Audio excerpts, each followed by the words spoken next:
तो ये movie start होती है एक कंस्ट्रक्शन साइट से, जहाँ खुदाई के वक्त वर्कर्स को 1600 शताब्दी की एक कब्र मिलती है। वर्कर्स उसे किसी खजाने या गोल्ड के लालच में और खोदते हैं, बट वहाँ उन्हें खजाने की जगह बहुत सारे स्केलेटन मिलते हैं। तभी अचानक उनमें से एक स्केलेटन किसी वजह से जिंदा हो जाता है और वो उन वर्कर्स पर अटैक कर देता है। अब सीन शिफ्ट होता है और यहाँ हम दो ब्रदर्स को देखते हैं जिनका नाम टेरी एंड एंडी होता है।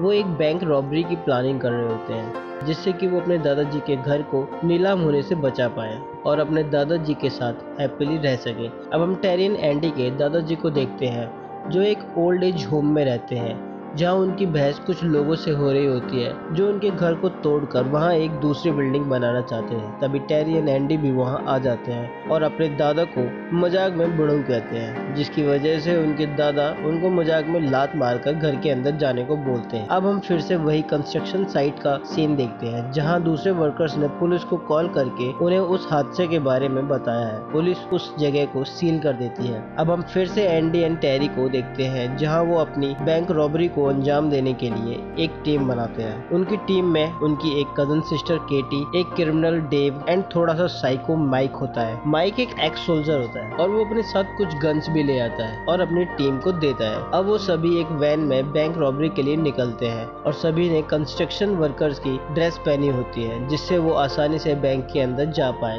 बैंक में जाते ही बैंक मैनेजर को उन पर शक होता है और उनसे बातचीत करते वक्त bank manager emergency safety alarm on कर देता है, जिसकी वजह से पुलिस को भी उस बैंक की इंफॉर्मेशन हो जाती है। तभी माइक को गुस्सा आता है और वो उसको गन पॉइंट पर बैंक के लॉकर में जाने को कहता है। तो बैंक मैनेजर डरते हुए उन्हें लॉकर रूम तक ले जाती है, जहां बहुत सारा पैसा देखकर वो सभी खुश हो जाते हैं और जल्दी जल्दी अपने बैग में भर लेते हैं। और जैसे ही वो लोग बैंक से बाहर आते हैं तो वहाँ पुलिस उनका ऑलरेडी वेट कर रही होती है और उनको सरेंडर करने के लिए कहती है। तभी साइको माइक को गुस्सा आता है और वो गुस्से में पुलिस पर फायरिंग स्टार्ट कर देता है। इसी बीच माइक एंड टीम बैंक के अंदर वापस चले जाते हैं और वो वहाँ से बचने के लिए वहीं पर मौजूद ईमा एंड क्लाइव को हॉस्टेज बनाते हैं। और जब वो बैंक से बाहर आते हैं तो देखते हैं कि पुलिस और वहाँ के आसपास के लोग ज़ॉम्बी बन चुके हैं। उन्हें समझ नहीं आता कि वहाँ क्या हुआ है। जैसे तैसे ज़ॉम्बीज से बचते हुए वो सभी अपनी वैन में जाते हैं और बचे हुए कुछ लोगों को भी अपनी वैन में बैठा लेते हैं। तभी उनमें से एक लेडी ज़ॉम्बी बन जाती है तो उसको माइक शूट करके वैन से बाहर फेंक देता है। वहीं दूसरी तरफ टेरी एंड एंडी के दादाजी अपने कुछ फ्रेंड्स के साथ घर पर पार्टी एंजॉय कर रहे होते हैं। तभी अचानक वहाँ भी कुछ ज़ॉम्बीज आ जाते हैं और उन लोगों पर अटैक कर देते हैं। एंडी के दादाजी कुछ ज़ॉम्बीज को मारकर बाकी लोगों के साथ वहाँ से बच निकलते हैं। इधर टेरी एंड टीम एक खाली पड़े हुए वेयर हाउस में पहुँचते हैं। वहाँ माइक पर एक ज़ॉम्बी अटैक कर देता है और माइक के हाथ पर काटने लगता है। तभी केटी ज़ॉम्बी के सर पर शूट करती है और ज़ॉम्बी का सर माइक के हाथ पर ही रह जाता है और वो सभी वेयर हाउस के अंदर चले जाते हैं। वहीं दूसरी तरफ एंडी के दादाजी बाकी लोगों के साथ किचन में आ जाते हैं और वहाँ से बचकर निकलने की प्लानिंग करते हैं और एक दूसरे को प्रॉमिस करते हैं कि अगर उनमें से किसी को भी ज़ॉम्बी काटता है तो वो उसको ज़ॉम्बी बनने से पहले ही शूट कर देंगे। इधर एंडी और टेरी अपने घर जाने की प्लानिंग करते हैं तो माइक को लगता है कि बैंक से चुराया हुआ सारा पैसा वो दोनों अकेले ही हजम करना चाहते हैं। तो माइक गुस्से में उनसे वैन की चाबी छीन लेता है और दोनों हॉस्टेज को भी अपने साथ दूसरे रूम में ले जाता है। तभी माइक पर एक ज़ॉम्बी अटैक कर देता है और माइक उसकी गर्दन तोड़कर उसको मार देता है, लेकिन ज़ॉम्बी के काटने की वजह से माइक की हालत और खराब होने लगती है। दोनों हॉस्टेजेस उसको बोलते हैं कि अगर वो उन्हें छोड़ देता है तो वो उसकी हेल्प करेंगे और हॉस्पिटल भी ले जाएंगे।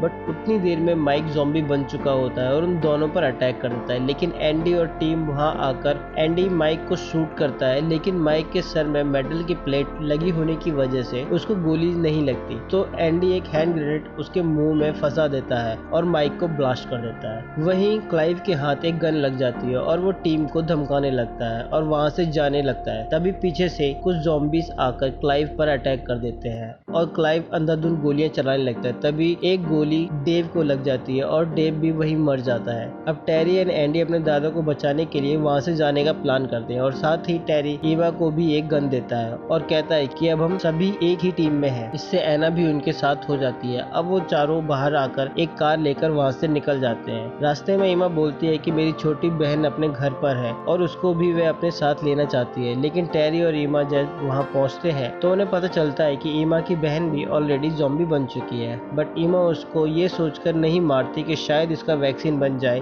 और वो मे भी बच जाए। अब वो चारों डिसाइड करते हैं कि उन्हें और गन्स चाहिए। इसके लिए वो सभी वहाँ जाते हैं जहाँ माइक ने अपनी गन्स छुपा रखी थी। वहाँ पहुंचकर वो सभी इतनी सारी गन्स देखकर खुश हो जाते हैं और अपने साथ बहुत सी गन्स और ग्रेनेड रख लेते हैं और साथ ही वो एक बड़ी सी बस लेकर वहाँ से निकल जाते हैं। कहीं दूसरी तरफ दादाजी और उनके फ्रेंड्स अभी भी वहीं फंसे होते हैं और उन सबको किचन में फंसने का जिम्मेदार दादाजी अपने आप को मानते हैं, लेकिन उनके फ्रेंड्स उन्हें दिलासा देते हैं कि वो सब बच जाएंगे। तभी एंडी और टीम वहां पहुंच जाते हैं और देखते हैं कि ज़ॉम्बीज़ ने उस घर को चारों तरफ से घेरा हुआ होता है। तो उन्हें डिस्ट्रैक्ट करने के लिए ईमा बस को उनके सामने से ले जाती है और सभी ज़ॉम्बीज़ उसके पीछे चले जाते हैं। अब एंडी, टेरी एंड केटी घर में छत से जाते हैं और वहां पहुंचकर सबको बचाने का प्लान बताते हैं और सभी को गन्स देते हैं। अब टेरी 3 ग्रेनेड्स को लेकर एक साथ ज़ॉम्बीज़ पर फेंकता है और वहां एक बड़ा सा ब्लास्ट होता है जिसकी वजह से काफी सारे ज़ॉम्बीज़ मर जाते हैं, बट बाकी बचे हुए ज़ॉम्बीज़ उन पर फिर से अटैक करते हैं और सभी उन पर फायरिंग करते हुए वहां से निकलने लगते हैं। लेकिन घर के बाहर अभी भी बहुत सारे ज़ॉम्बीज़ होते हैं। तभी ईमा वहां बस लेकर आ जाती है और सब उस बस में चढ़ जाते हैं, लेकिन कुछ दूर चलते ही उनकी बस भी खराब हो जाती है और वो सभी पास में खड़ी हुई एक बोट पर चले जाते हैं।